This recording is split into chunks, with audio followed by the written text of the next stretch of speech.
পনিরগুলো ভাজা হয়ে গেছে, আমি এখন তুলে নিচ্ছি। পনির কম আঁচে, আপনারা যখনই পনির তরকারি করবেন তখন কম আঁচে ভাজবেন পনিরটা। দেখেন পনিরগুলো খুব সুন্দর করে ভেজে নিয়েছি, আমি তুলে নিয়েছি।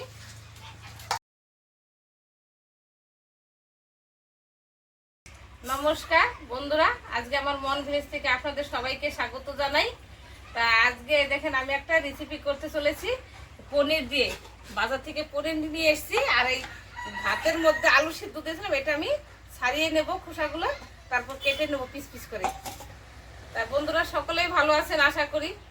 এই যে আমি সব গুছিয়ে নিয়ে চলে এসেছি রান্নায়। তা আমি এই এখন আলুগুলো ছাড়িয়ে নেব, আর এই পনিরটা পিস পিস করে কেটে নেব। এখানে 300 গ্রামের মতন পনির আছে। এই যে আমার এটা এই পনির দিয়ে নিরামিষ রেসিপি করব, কেননা নিরামিষই এই পনির দিয়ে নিরামিষই হয়, তাই অনেকেই পেঁয়াজ রসুন দিয়ে খায়, ওইটা আমার ভালো লাগে না।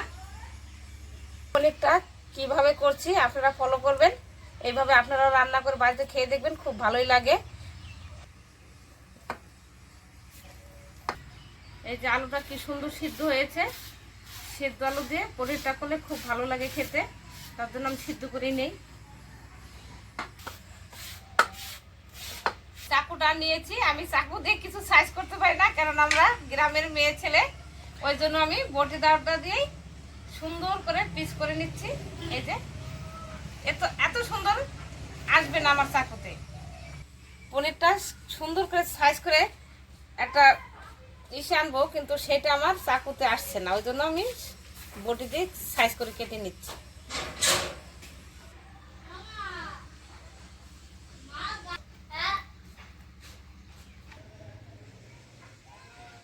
সবাই তো সব দিক দিয়ে পারে না, অনেকে চাকু দিয়ে কাজ করে, আর আমি চাকু দিয়ে কোনো কাজ করতে পারি না, ওই জন্য আমি বটি দাও দিয়ে সুন্দর করে সাইজ করে পিসগুলো কেটে নিয়েছি। এই যে এক সাইজে কত বেড়ে দাও ওর পাশে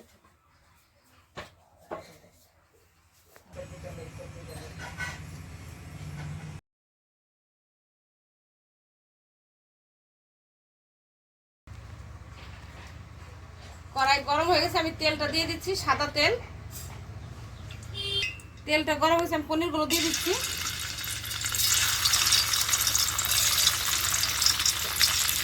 কম আঁচে পনিরগুলো ভাজলে ভালো হয়, লাল হয়ে সাদা হালকা লাল হলে তুলে দিতে হবে।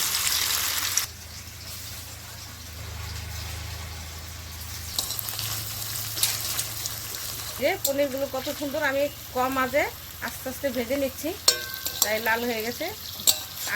উনুনে জ্বালা নেই, তবু লাল হয়ে গেছে, কেননা এই জাল দিলে পুড়ে যাবে একবারে। পনিরগুলো ভাজা হয়ে গেছে, আমি এখন তুলে নিচ্ছি। পনির কম আঁচে, আপনারা যখনই পনির তরকারি করবেন তখন কম আঁচে ভাজবেন পনিরটা। আমার একটু জালটা বেশি হয়ে গেছে, ওই জন্য এরকম একটু লালচে লালচে হয়ে গেছে, ওতে কোনো কিছু হবে না। দেখেন পনিরগুলো খুব সুন্দর করে ভেজে নিয়েছি, আমি তুলে নিয়েছি। আমি এর মধ্যে আরেকটু তেল দেবো, তেল আছে কড়াইতে, অল্প করে দেবো। তেজপাতা, শুকনো ঝাল, পাঁচফোড়ন, মৌরিতে পাঁচফোড়ন খাবে ভালো হয়। আমার এটা হয়ে গেছে, আমি সোমবারটা এসে গেছে, আমি আলুগুলো দিয়ে দিচ্ছি। আলুগুলো ভালো করে ভেজে নেব।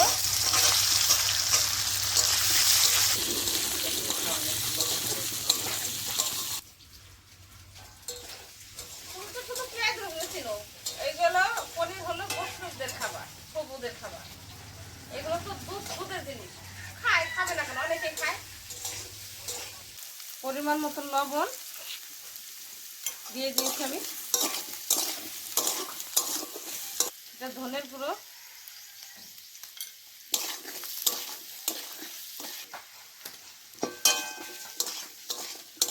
হলুদের গুঁড়ো অল্প করে দিলাম, হলুদ বেশি দিতে তো লাগে। জলটা দিয়ে দিচ্ছি।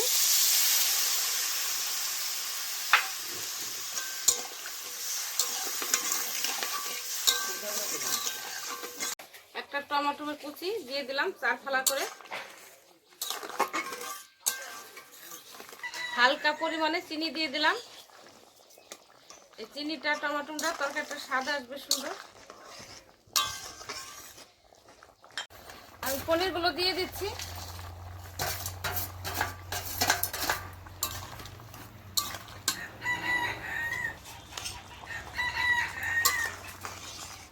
কত সুন্দর কালার হচ্ছে না?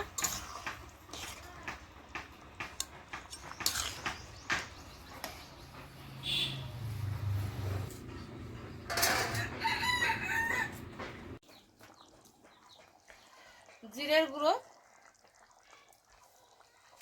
গরম মশলার গুঁড়ো,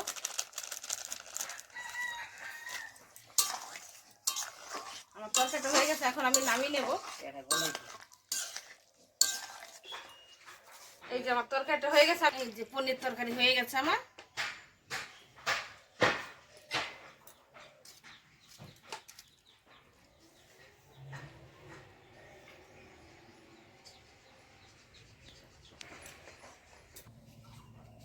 আমি যেইভাবে পনিরটা করলাম আপনারা তো দেখতেই পাচ্ছেন, তাই এইভাবে আপনারাও করে খেয়ে দেখবেন, আশা করি খুবই ভালো লাগবে। আমরা মাঝে মাঝে এইভাবে রান্না করে খেয়ে দেখি। আমার ছেলে বলছে মা আজকে এই পনির রেসিপিটা করো, তাই করলাম। এই যে আজকে পনির তরকারিটা কেমন লাগলো, যদি ভালো লেগে থাকে লাইক শেয়ার কমেন্ট করবেন। আপনাদের আমাদের পাশে থাকার জন্য আপনাদের ধন্যবাদ। আপনাদের জন্য আমাদের সাবস্ক্রাইব হয়েছে, আপনাদের